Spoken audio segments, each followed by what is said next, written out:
I'm Ann Gage of Confident Horsemanship, and this is Jewel. We'd like to share a training tip with you today about how you can build trust, respect, and confidence even while doing something as simple as grooming your horse. Horses are always reading our body language.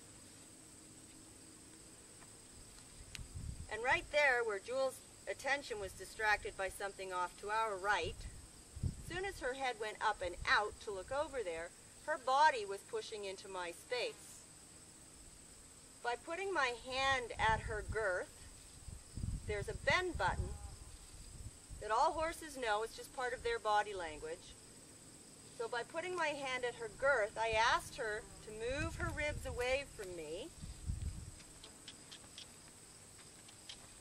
And then I put my hand on her shoulder to ask her to step out of my space.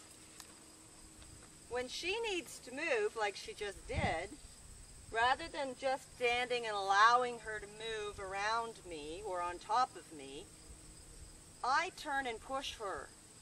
In the herd, the dynamics, the herd hierarchy are determined by which horses push each other around, who pushes into whose space. So things like which way your horse is bending when you're beside them, whether or not they're pushing a shoulder into you, bending their barrel into you, rubbing their heads onto you, those are all ways that horses push into space, whether it's horse or human space. All I do is ask her to respect my space by being bent around me when I'm beside her, not stepping into me with her shoulder when I'm beside her. In the same way, I respect her space.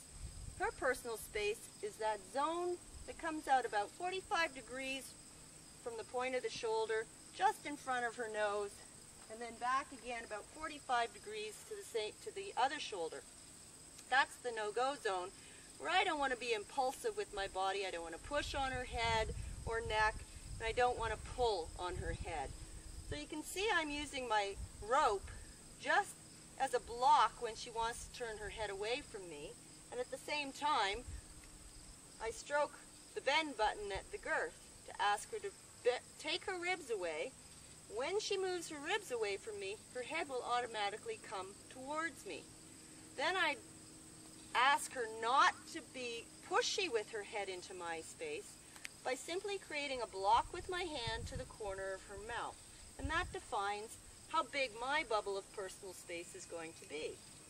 If I would like her to come in all the way into my space, I open my hip, but she gets a little pushy with her head, so I block that with my forearm. But notice I'm not pushing her head away.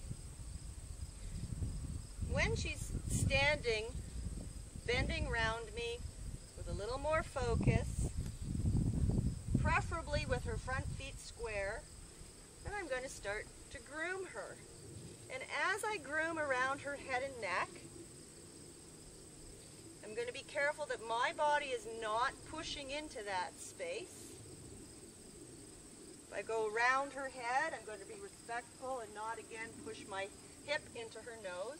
I come to the other side, I stroke the bend button, ask her to bend politely around me, and while she's there, I can groom.